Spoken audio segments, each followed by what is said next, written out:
Hello, my friends. Welcome back to another episode of the Find a Way podcast with Dusty.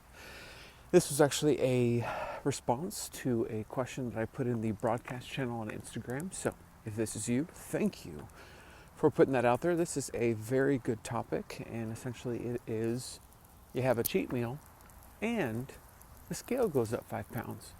Obviously, in the journey of losing weight and seeing the scale move, going through your transformational journey, seeing such a large influx of 5 pounds after one meal, or you spend one day of that change, is quite disheartening. And I tell you, over the 30 years that I struggled with obesity, it was absolutely one of the largest invitations to quit and to throw in the towel. Because you're doing all the things right. I mean, I don't know how many times I've yelled at my midsection, like, do you want to lose weight? Do you want to be big? Is that what the thing is here? Because it feels like you want to be this size because you're not giving me any leeway, any room here. And I'm actually seeing it kind of play out with my wife's journey. You know, she's dropped 21 pounds so far. And so in that journey of her dropping, she's seen ups and downs, and she's seen huge losses, huge gains, and I'm there spectating this whole thing, and of course encouraging her and doing what I can to speak sound advice, or giving her the best what's really happening versus what you see on the scale. So as an example, I will cross the street here because I almost got hit as I'm in the sidewalk. There we go. This is a Find a Way podcast. We're finding a way while we're walking here. So when I hug my wife, she feels different, and I've noticed that she's felt different. And what's interesting is that she's felt different on days that she is the same weight as a week before. And it's almost like I have, we've been married for years and years, so I almost have like this automatic, like I just know.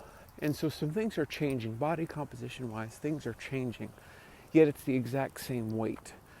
And so a lot of what, unfortunately, because we don't have these type of scales readily available, and there are some available, but because we can't really see what's going on internally, from the water fluctuations to the fat fluctuations to the muscle fluctuations, a lot of those things we can't see or readily recognize when we step on the scale.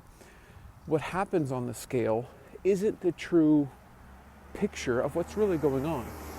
So you could be losing weight. This probably doesn't make sense at first.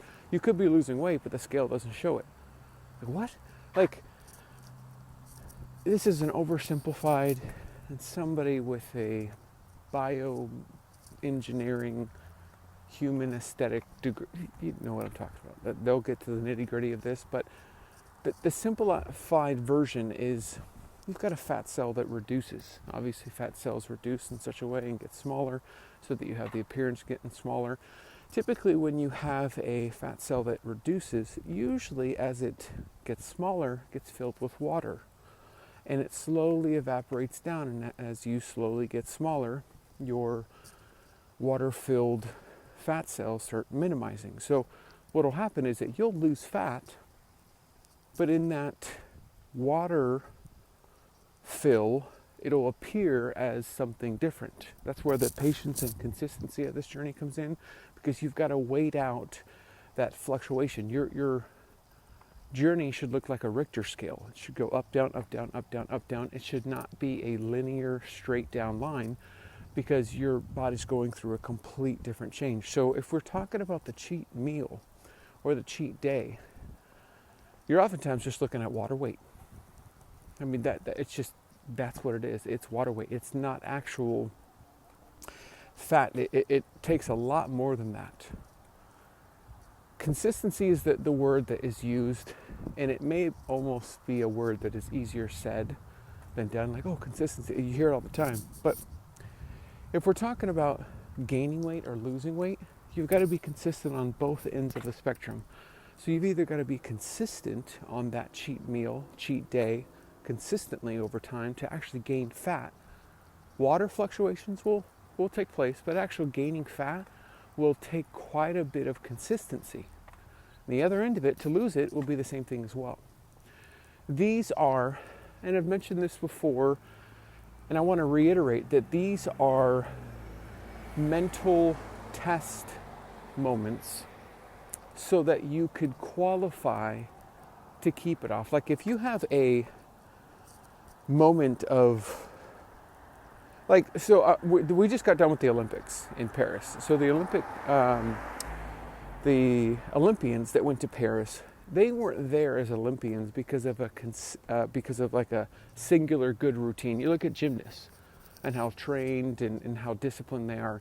You're not getting to the Olympics because of a single event that you did well on. No, you've got to be consistently good over the scope of time to be considered an Olympian to end up going to the Olympics. You're not just going to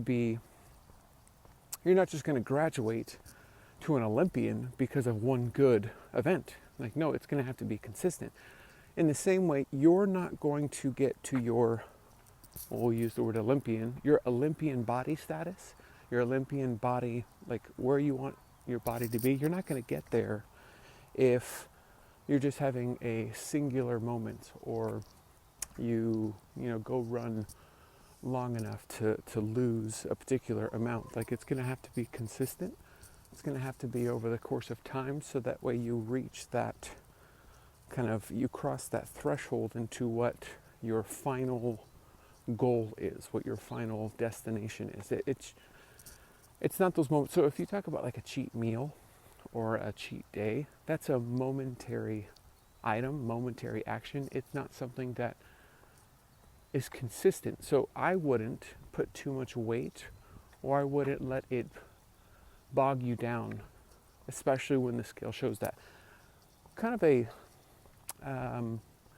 way to help that, I'd say a tip in all that, is that now that we've progressed in our kind of measurements, there is a body fat percentage scale. It's typically the scales that you see that have the little silver components. Those silver components are typically something, and they're not always accurate. I will say this, is that they're not, you can go to Amazon, find the best one that has the best reviews, and try to get one that is as close, as accurate as possible. I've got a couple on my Amazon storefront, but unless it's a $3,000 to $5,000 machine like your DEXA scan, like your InBody, you're not going to get a complete accurate reading. But if you're weighing yourself on a scale that doesn't have that, I would move over to that, because then you'll actually be able to see your fluctuation of water, depending, it'll actually give you, based on the measurements, what your fat-free muscle weight is, what your water weight is, what your skeletal muscle is. I would move over to that and allow that measurement to be more of a